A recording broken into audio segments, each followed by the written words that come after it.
आज के इस वीडियो में हम बात करेंगे बैंक रिटर्न्स के जो मुद्दे हैं, जो आपके टॉप क्वेश्चन है, सभी जो डाउट्स है उस पर बात करेंगे, जिसमें पेंशन अपडेशन से जुड़े सारे मुद्दे, MC Singla case, special allowance case, साथ ही में आपका एक्सग्रेशिया पर बात करेंगे और जो आपके फैमिली पेंशन, एसबीआई पेंशन के जितने भी डाउट्स है उस पर बात करेंगे। तो आपका ये स्पेशल क्वेश्चन आंसर सेशन रहेगा, जिसमें आपके जो कमेंट सेक्शन में क्वेश्चन आते हैं उन सभी का क्या जवाब अभी है वो मैं आपको देने की कोशिश करूंगा। ऐसे ही वीडियोस हम करते रहेंगे। आपके जितने भी डाउट्स आते हैं वो आप कमेंट सेक्शन में जरूर डालिएगा और चैनल को सब्सक्राइब जरूर कीजिएगा, ताकि आपका सवाल जो है वो लिया जाए नेक्स्ट वीडियो में। तो ये आपका वीकली हम ऐसा एक वीडियो बनाएंगे जिसमें आपके सभी सवालों के जवाब हम देने की कोशिश करेंगे। तो चलिए आज के वीडियो में सबसे पहले जो सवाल है वो आपका देखना शुरू करते हैं। तो सबसे पहले आपके 3 सवाल से शुरुआत करते हैं। पहला सवाल है कि एमसी सिंगला केस का फैसला कब आएगा।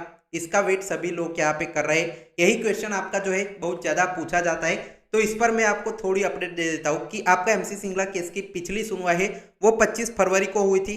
फिर 12 मार्च को इसकी सुनवाई होनी थी लेकिन हो नहीं पाई थी। उसका सभी को पता है कि क्यों नहीं हुई थी, पूरा आप वेट करते रहे थे। फिर उसकी जो अगली डेट है वो हमारे वकील ने मांगी थी 9 अप्रैल। तो अब एमसी सिंगला केस की सुनवाई अगली 9 अप्रैल को फिक्स डेट है। तो 9 अप्रैल को ये केस टॉप 20 में लगेगा और तब सुनवाई अगर होती है तो आपका इस पर आर्ग्यूमेंट हो सकती है पहले, फिर आपके जो जजेस है वो फैसला देना ना देना अपने पर यहाँ पे कर सकते हैं। पूरी तरह से जजेस को क्लियर हो जाता है रेगुलेशन क्या है, क्या पेंशन अपडेशन देनी या नहीं देनी, सारी चीजें क्लियर कर लेते तो वो फैसला रिजर्व कर सकते और अगली कोई डेट पर फाइनल सुनवाई करके फैसला दे सकते। तो आप सभी को अप्रैल 9 का पहले वेट करना है और अप्रैल में अगर जो 9 को नहीं हो पाता तो अगली डेट यहाँ पे अप्रैल में बहुत सारे जो दिन है रेगुलर हियरिंग के लिए फ्री आपको मिलेंगे, तो उसमें सुनवाई हो सकती है। या फिर मई महीना भी पूरा पड़ा है जिसमें आपको रेगुलर हियरिंग के लिए काफी दिन मिलने वाले है, जिसमें हो सकती है। फिर आपका जून में जो है वो आपके समर हॉलीडेज आ जाएंगे, पूरा जून और जुलाई मिड तक। तो आपको यहाँ पे अप्रैल और मई बहुत इंपॉर्टेंट है, तब तक का वेट करना है, तब इसका फाइनल वर्डिक्ट आ सकता है अगर जजिस चाहे तो, हमारे वकील पूरी तरह से एक्टिव रहे तो। एमसी सिंगला केस का फैसला कब आएगा इस पर अपडेट है। दूसरा आपका जो क्वेश्चन है वो आपका बैंक का पेंशन ऑपरेशन कब होगा। तो इस क्वेश्चन का जवाब ये है कि आपका जो बैंक का पेंशन ऑपरेशन पूरी तरह से डिपेंड करता है एमसी सिंगला केस पर। क्योंकि आपका जो आईबीए है वो यहाँ पे आईबीए और जो हमारे यूनियन है बैंक के, जो मेन अभी एम्प्लॉयज के यूनियन है या रिटायर्स के यूनियन है, रिटायर्स के यूनियन तो लगातार कोशिश करते रहे हैं पेंशन ऑपरेशन की मांग पिछले 30 साल से, लेकिन आईबीए यहाँ पे या बैंक यहाँ पे अग्री नहीं करता है, गवर्नमेंट अग्री नहीं कर रही है। तो आपका ये फैसला कोर्ट में गया है, तो आपको अब पूरी तरह से कोर्ट में डिपेंड करता है कि इसका फैसला एमसी सिंगला केस में अगर वर्डिक्ट हमारे जो पक्ष में आता है तो पेंशन ऑपरेशन तुरंत हो जाएगी। अगर नहीं आता है फैसला तो हमको फिर से आपका जो पेंशन ऑपरेशन पर डिपेंड होना पड़ेगा यूनियंस पर। वो नेगोशिएशन करके कोई बात मनवा के अपना फंड का पैसा वापस से पेंशन ऑपरेशन के जरिए ले सकते हैं। तो ये पेंशन ऑपरेशन पर बात है। फिर आपका एक और सवाल जो बड़ा सवाल बन गया है कि एक्सग्रेशिया का रिवीजन कब होगा। तो आपका 12 बीपीएस में एक्सग्रेशिया का यहाँ पे इंट्रोडक्शन किया गया था। 2% से 17% तक आपका जो 11 बीपीएस के रिटायर्स है उनको 2% और जो आपके 17% आपका जो है वो जो 1986 के बाद 5 बीपीएस के रिटायर्स है उनको मिलता है एक्सग्रेशिया। और वो जब आपका वेज रिवीजन आपका एक नया जो इंट्रोड्यूस किया गया था उसमें एक नोट लिखी गई थी कि इस एक्सग्रेशिया का रिव्यू मतलब क्या है कि इसको बढ़ाते रहेंगे इसका परसेंटेज हर अप्रैल में, मतलब 2027 तक जितने भी अप्रैल महीने आते हैं साल दर, तब हमारे जो आपके है वो अप्रैल में इसका जो रिवीजन है वो करते रहेंगे। लेकिन 2 अप्रैल आपके बीत चुके हैं, अब 3 अप्रैल आने वाला है जिसमें एक्सग्रेशिया का रिवीजन वो करना चाहे तो आईबीए के साथ बातचीत करके कर सकते हैं। तो इस बार होपफुली इस डिमांड पर तो थोड़ी सी हमारे जो रिटायर्स है उनके पक्ष में जाएगा कि एक्सग्रेशिया पर रिव्यू किया जाए और आपकी थोड़ा तो इसमें लाभ आपको और ज्यादा दिया जाए। तो एक्सग्रेशिया पर अपडेट अभी तक का है, लेकिन अभी तक इसका रिवीजन हुआ नहीं है। अब जो अगले 3 सवाल है उस पर आते हैं। तो अब एक और इंपॉर्टेंट सवाल बहुत ज्यादा लोग पूछते हैं कि आपका जो pension operation MC Singla case का कोर्ट में जो केस चल रहा है, तब आपकी अगर पेंशन ऑपरेशन कोर्ट फैसला दे देता है तो क्या फैमिली पेंशनर्स को भी इसका लाभ मिलेगा। तो हाँ जरूर, आपको 30% जो है वो आपको जैसे 50% जो बेसिक पेंशन है वो मिलते हैं जो रेगुलर रिटायर्स अभी जो जिंदा है उनको, और फैमिली पेंशन किसको मिलती है कि रिटायरी उनके घर के थे लेकिन उनकी यहाँ पे जो है डेथ हो गई है तो उनको पैसा मिलता है 30%। 30% का लाभ इनको मिलता है, तो आपकी वो जो 30% है वही बढ़ जाएगी जितना भी फैक्टर आएगा। तो फैमिली पेंशनर्स को भी सेम जो फायदा जैसे आपके रेगुलर रिटायर्स को मिलता है वैसे फैमिली पेंशनर्स को भी इसका फायदा बहुत अच्छे से सेम जो फायदा है वो इनको मिलेगा।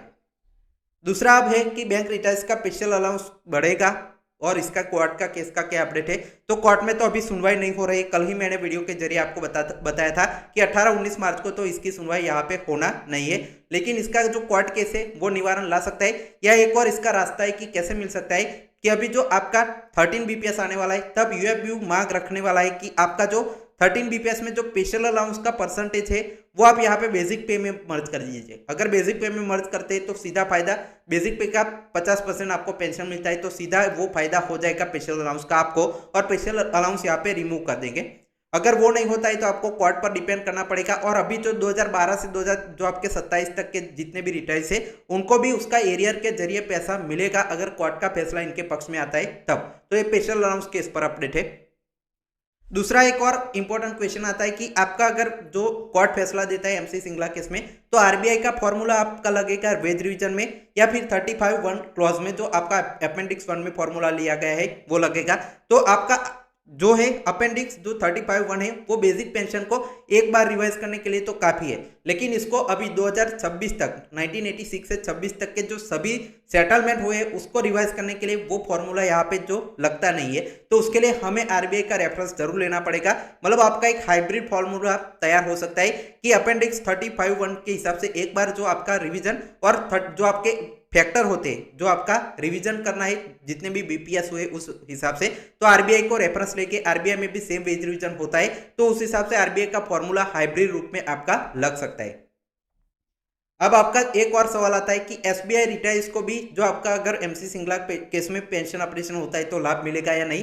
तो देखिए एसबीआई के जो रेगुलेशन है वो अलग है, उनको अलग से उनका अलग फंड है, उसमें से 2014 का एक रेगुलेशन है उस हिसाब से पेंशन मिलती है तो उनको। लेकिन क्या होता है कि जो आपका पब्लिक सेक्टर बैंक में जनरली जो भी चीजें होती है सिमिलर सी चीजें यहाँ पे जो एसबीआई के रिटायर्स को भी मिलती है। अगर आप यहाँ पे देखते होगी कि जब वेज रिवर्जन होता है रेगुलर 13 बीपीएस अगर आएगा तो पहले आपका जो है वो सभी पब्लिक सेक्टर बैंकों को लगेगा, फिर एसबीआई वाले अलग से एक मीटिंग करके और पैसा बढ़ाएंगे। मतलब आपका क्या है कि अगर एमसी सिंगला केस में फैसला आ जाता है पब्लिक सेक्टर बैंक रिटायर्स को यहाँ पे जो है ऑपरेशन मिल जाता है तो आपके एसबीआई के रिटायर्स को भी अलग से थोड़ा वो डिस्कशन एक्स्ट्रा करेंगे, थोड़ा 1-2 महीना टाइम लेंगे, लेकिन उनका भी जो आपका पेंशन ऑपरेशन है वो लाभ मिल जाएगा, थोड़ा सा डिफरेंस इसमें आएगा। तो ये एसबीआई रिटायर्स के बारे में बात है।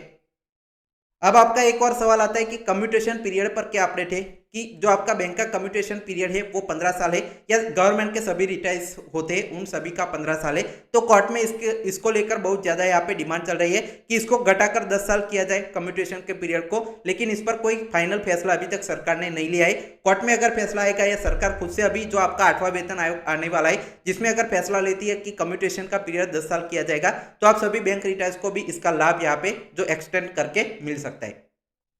अब आपका एक और सवाल आता है कि यूनिफॉर्म डीए या 100% डीए न्यूट्रलाइजेशन 2002 के बाद के जो रिटायर्स है उनको कब मिलेगा, 2022 के बाद जो रेगुलर जैसे डीए मिलता है वैसे कब मिलेगा, उनकी पेंशन में जब कब डीए मर्ज होगा और 1960 सीरीज को यहाँ पे बंद करके 2016 सीरीज पर डीए कैसे मिलेगा। तो देखिए आपकी डिमांड ऑटोमेटिकली अब पूरी होगी अगर पेंशन ऑपरेशन होता है तो। पेंशन ऑपरेशन जब होता है तब सबसे पहले जो रिटायर्स है उनका डीए मर्ज किया जाता है, फिर जो पेंशन ऑपरेशन का जितना भी परसेंटेज सपोज 10% यहाँ पे बढ़ानी है आपकी पेंशन हर रिवीजन में तो वो ऊपर बढ़ता है, डीए पहले मर्ज होता है फिर बढ़ता है और जब आपका वो रिवीजन हो जाता है तो जो डीए लगता है वो रेगुलर एम्प्लॉयज को 12 बीपीएस का जो डीए चल रहा है वही आपको 25% मिलेगा, जिससे आपकी यूनिफॉर्म डीए की डिमांड इसी पेंशन ऑपरेशन में पूरी हो सकती है। अब आपका एक और सवाल है 13 बीपीएस कब आएगा और इसमें रिटायर्स को भी कुछ लाभ मिलने वाला है, जैसे अभी एक्सक्रेशन मिलेगा क्या पेंशन ऑपरेशन इसमें हो सकती है। तो देखिए आपका 13 बीपीएस से पहले तो एमसी सिंगला केस का फैसला आ जाएगा जिसमें आपकी पेंशन ऑपरेशन होनी या नहीं होनी वो पूरी तरह से क्लियर कोर्ट ही कर देने वाला है। और 13 बीपीएस जो है वो आपका नवंबर 2027 से ड्यू है, उसके बाद आपका आने वाला है, तो अभी तो बहुत ज्यादा टाइम है। तो आपका इसमें एक्सग्रेशिया का रिव्यू करके वो थोड़ा और परसेंटेज बढ़ाकर आपको दे सकते हैं अगर पेंशन ऑपरेशन होता नहीं है तब।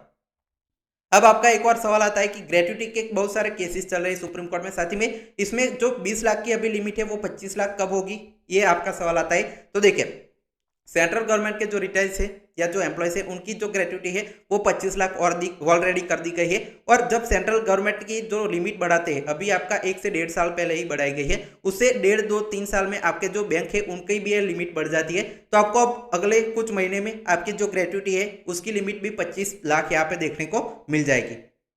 अब एक और सवाल इंपॉर्टेंट है कि जैसे सीएलसी की मीटिंग होती है, आईबीए यूएफबी की जो मीटिंग है वो होती है, तब आपके जो रेसिडुअल इशू में आपके पेंशन अपडेशन का जो आपका एक है फैमिली पेंशन का लाभ, मेडिकल जो आपके रिटायर्स होते हैं उनका ओपीएस में शामिल करने की, यूनिफॉर्म डीए की डिमांड, वो सारी जो एक्स ग्रेशिया का रिवीजन, वो सारी डिमांड भी क्या सीएलसी मीटिंग में आईबीए यूएफबी वाले लोग शामिल करेंगे। तो देखिए इस बार एक ऐसा पॉइंट है कि नेक्स्ट जो मीटिंग होगी मिड अप्रैल में सीएलसी की, उसमें रेसिडुअल इशू पर भी बात होगी। तो रेसिडुअल इशू में आपके रिटायर्स के बहुत सारे मुद्दे आते हैं, तो इस पर भी बात हो सकती है। ये आईबीए यूएफबी अपनी मीटिंग में या सीएलसी मीटिंग में इसको शामिल कर सकता है। तो अभी तक के 12 क्वेश्चन है, आपके कोई भी डाउट है वो अब कमेंट सेक्शन में लगा दीजिएगा। हम जो नेक्स्ट वीडियो इससे रिलेटेड बनाएंगे नेक्स्ट वीक, तब आप सभी के डाउट यहाँ पे नाम के साथ लिए जाएंगे। उसके लिए आपको इस चैनल को सब्सक्राइब का बटन नीचे दिख रहा है वो दबा देना पड़ेगा, तभी जाकर आपका सवाल लिया जाएगा। जो भी आपके मन में सवाल है वो आप पूछ दीजिएगा, हम आपका वो सवाल जरूर लेंगे। फाइनल टेक्स्ट पहुंची।